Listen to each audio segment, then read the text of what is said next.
जैसा कि आप सभी जानते हैं कि हम अपनी बेसिक जरूरतों को पूरा करने के लिए कमाते हैं और पैसे जोड़ते हैं, पर कभी कभी ऐसी मुसीबतें भी आ जाती है या ऐसी जरूरतें भी आ जाती है जब हमें पैसे किसी से उधार मांगने पड़ते हैं।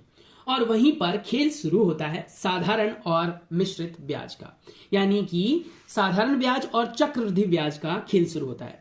ब्याज दो प्रकार के होते हैं, एक होता है साधारण ब्याज, जो मैंने बोला कि मैं साल में आपसे 100 रुपए का 10 रुपए एक्स्ट्रा लूंगा, यानी अगर मेरे से आपने कोई राशि उधार ली और मैंने आपको 100 रुपए दिया तो अगले साल मुझे आप सेम डे में 110 रुपए वापस करोगे, यानी 100 रुपए तो मेरे से जो उधार लिया वो, और प्लस में आप वो 10 रुपए भी देंगे जिस दर पर मैंने आपको दिया था। तो कहीं ना कहीं मैं दर की बात कर रहा हूं। फिर दर क्या होता है? दर वो प्रतिशत मात्रा होती है जिस पर कोई भी व्यक्ति दूसरे व्यक्ति को पैसे उधार देता है या फिर दूसरे व्यक्ति से पैसे उधार लेता है। जैसे मैंने कहा कि मैं आपसे 100 रुपए का 110 रुपए लूंगा एक साल के बाद, तो 10% वार्षिक मैं आपसे बोल रहा हूं।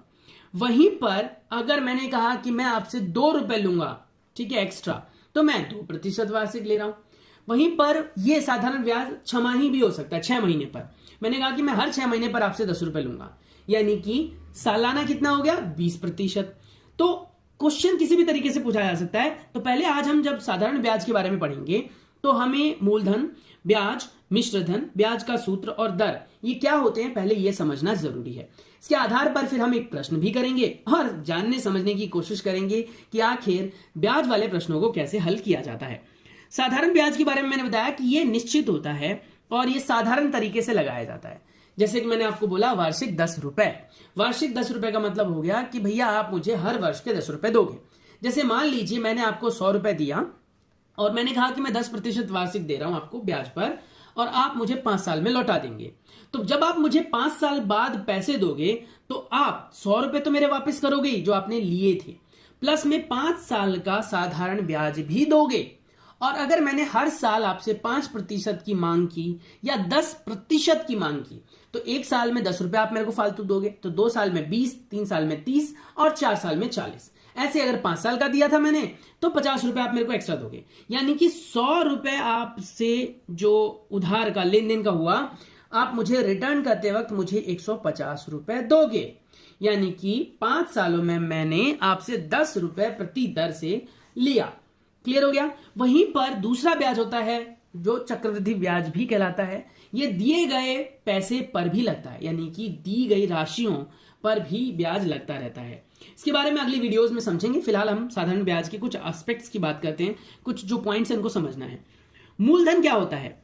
वो राशि, क्या लिखेंगे आप? वो राशि। कैसे लिखते हैं भाई? राशि ऐसे चेक कर लेना, ठीक है।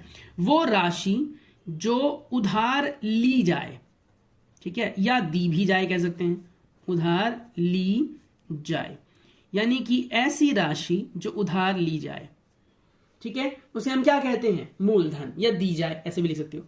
ब्याज क्या होता है? वो अतिरिक्त राशि, अतिरिक्त राशि, अतिरिक्त राशि जो मूलधन के अलावा दिया जाता है, जो मूलधन के अलावा दिया जाता है, ठीक है, अलावा दिया जाए,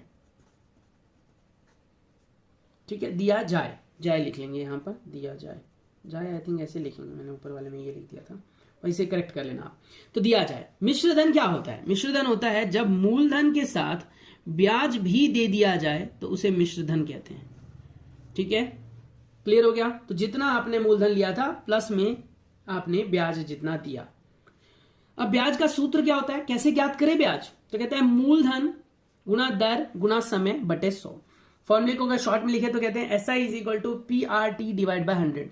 P स्टैंड फॉर प्रिंसिपल यानी कि मूलधन, R स्टैंड फॉर रेट यानी कि दर जिस दर से लिया जाता है, और T यानी कि टाइम। नीचे तो 100 लगेगा ही लगेगा। समझ में आ गया? दर क्या होता है बताओ?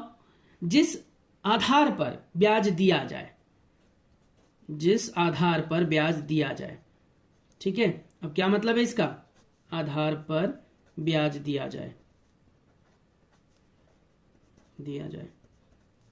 आप लोगों ने नोटिस किया होगा कि जब आप कभी भी पर्सनल लोन की बात करते हैं, कभी फोन आया हो या मम्मी पापा के साथ विजिट किया हो बैंक में, तो आपने देखा होगा जो पर्सनल लोन वाले होते हैं वो सिर्फ और सिर्फ इन्हीं सेक्शंस पर काम करते हैं। यानी कि वो पर्सनल लोन आपको देते हैं और आपसे वो हाई इंटरेस्ट चार्ज करते हैं, 16%, 17% वार्षिक, और वो भी चक्रवृद्धि ब्याज। इसीलिए वो बिना आपके डॉक्यूमेंटेशन के भी पैसा दे देते हैं। तो ये आधार है, ठीक है। इसी के आधार पर पता लगेगा कि कितने दिनों तक ये चलने वाला है। क्लियर हो गया? तो ये जो दर है ये निश्चित नहीं होती है, ये हर प्रश्न पर अलग अलग होता है। साथ ही सेम प्रश्न पर भी अगर उसके भाग अलग कर दिए जाए, जैसे कि मान लीजिए हमने कहा कि पहले वो 5% दिया गया है दर, बाद में 10%, उसके बाद में 20%, तो ये बढ़ाया भी जा सकता है और घटाया भी जा सकता है। तो ये है हमारा ब्याज का सूत्र, मूलधन गुणा में दर गुणा में समय बटे में 100, जिस आधार पर ब्याज दिया जाए। समझ में आ गया?